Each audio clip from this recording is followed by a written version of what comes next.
एक गांव में लल्लू सेठ नाम का एक बुजुर्ग अपनी आलीशान घर में बड़ी अयाशी से रहता था। लल्लू एक बुजुर्ग तो था, लेकिन बुजुर्ग कम जवान ज्यादा थी। वह एक अयाश किस्म का व्यक्ति था। एक दिन वह अपने यहाँ काम करने वाला आदमियों से कहता है, तुम लोग मेरी बात ध्यान से सुनना। अगर गांव में किसी की भी किसी प्रकार की कर्ज की जरूरत है तो उसे मेरे पास ले आना, समझे? उसी गांव में मोहन नाम का एक मजदूर अपनी पत्नी और बेटी के साथ रहता था। मोहन की बेटी बहुत सुंदर और समझदार किस्म की लड़की थी। मोहन मजदूरी करके अपने घर का भरण पोषण करता था और उसे ये चिंता खाई जा रही थी कि घर पर जवान बेटी को ज्यादा दिनों तक रखना ठीक नहीं। उसकी जल्द से जल्द शादी करनी होगी, लेकिन उसकी शादी के लिए इतने पैसे कहाँ से आएंगे? उसके पास तो जमीन भी नहीं है। जो मजदूरी से कमाता है वही खाता है। कुछ दिनों बाद उसे गांव में कुछ लोगों से मालूम होता है कि लल्लू सेठ नाम का एक आदमी कर्ज पर रुपए देता है। तो वह तुरंत उस सेठ के पास पहुंच जाता है और उसे कर्ज पर रुपए लेने की बात करता है। तब लल्लू सेठ कहता है, हाँ, मुझे पता है कि तुम्हें पैसों की जरूरत है। मेरे आदमियों ने मुझे तुम्हारे बारे में बता दिया था। बताओ कितना पैसा चाहिए? 5 लाख, 10 लाख? नहीं मालिक, मुझ जैसा गरीब को इतना पैसा क्या जरूरत? मैं तो इतना पैसा के बारे में कभी सोचा ही नहीं। बस मुझे इतना पैसा दे दो कि मेरा बेटिया की शादी अच्छी से हो जाए। हाँ कालिया, जा इसे पैसा दे दे। मोहन पैसे लेता है और बहुत खुश होता है। बहुत बहुत शुक्रिया मालिक, मैं आपकी ये रुपया सूद समेत जल्दी ही वापस दे दूंगा। मोहन के जाते ही वह सेठ अपने आदमियों को उसके पीछे पैसे छीनने के लिए भेज देता है, ताकि वह पैसे उसके पास आ जाए और उस पर कर्ज भी हो जाए, ताकि वो अपनी पूरी जीवन भर कर्ज के नीचे दबा रहे और वह सेठ उसे जो चाहे करवा सके। और होता भी यही कि उस मोहन के पैसे को सेठ के आदमियों द्वारा छिड़वा लिया जाता है और मोहन परेशान थकाहार घर पहुंचता है और घर पर अपनी पत्नी को इस घटना के बारे में सारी बात बताता है। तब उसकी पत्नी दुखी होकर कहती है, हे भगवान, अब क्या होगा? वैसे भी हमें पैसों की जरूरत थी। अभी ये उस पैसों का कर्ज जो अभी तक घर में आया ही नहीं।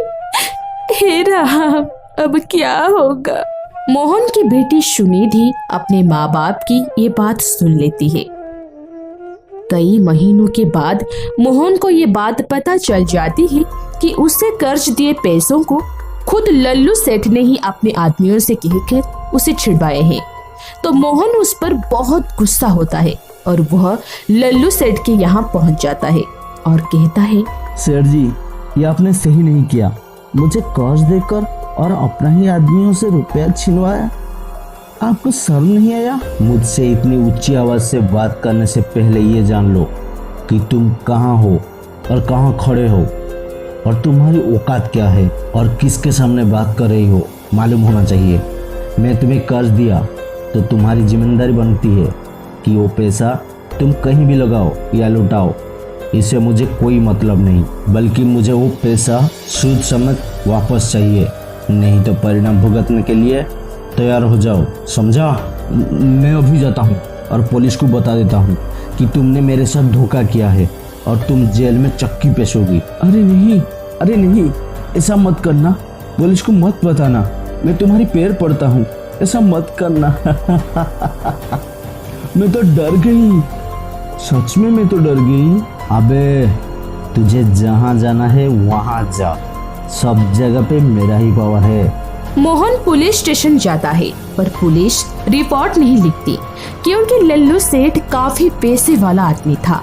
पुलिस के पास जाने की बात जब लल्लू सेठ को पता चलती है तो वह अपने पावर से मोहन को पुलिस स्टेशन में बंद करवा देता है और शाम को मोहन के घर जाता है। सेठ गलत इरादे से अपने 2 आदमियों के साथ अपनी कार में मोहन की बेटी को उठाकर एक सुनसान जगह ले जाता है, पर सुनिधि चिल्लाती है कि उसे छोड़ दे। मुझे छोड़ दो मुझे, हटो, छोड़ दो मुझे।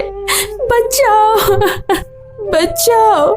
वह झटपटाती है कि किसी भी तरह वह वहां से छूट जाए और भाग जाए। सेठ अपने गलत इरादे को अंजाम देने ही वाला होता है कि जंगल की उसी रास्ते पर एक जमींदार का बेटा जा रहा था और वही सुनिधि की चिल्लाने की आवाज पर वो वहां पर आ जाता है।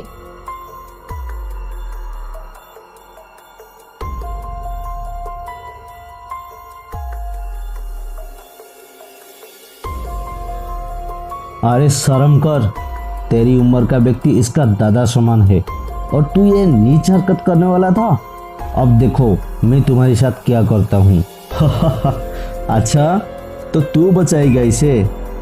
पहले ये तो बता, अब हमसे तुम्हें कौन बचाएगा? कालिया मारो इसे। फिर सेठ की दोनों आदमियों ने उसे मारने के लिए जाते हैं, लेकिन राहुल ने अपनी गन निकालकर उन तीनों को गोली मार देता है। ये सब देख सेठ डर के मारे भागने लगता है कि तभी राहुल उसे भी गोली मार देता है। और फिर उसके बाद सुनिधि ने उसे सारी बातें बताती है और ये सब सुनकर राहुल ने खुद सुनिधि से शादी कर लेता है।